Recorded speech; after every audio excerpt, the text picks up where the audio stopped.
Welcome to OrthoGen 25. In this tutorial, we'll go over how to create your template drawing for use with OrthoGen Create.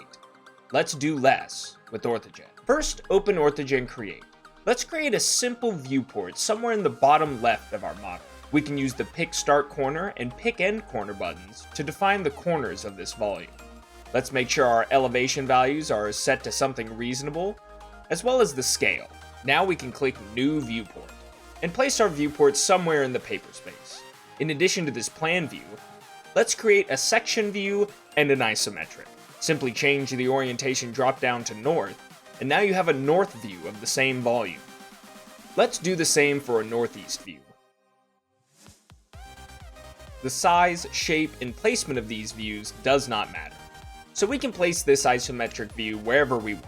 It will not change our end results. With this template drawing, OrthoGen Create will know that we want a plan, section north, and northeast isometric view whenever we create viewports. If we want to save this volume for later, we can do so by giving it a name and clicking Save. We can see all our saved views, as well as create more volumes by opening the Volume Manager form.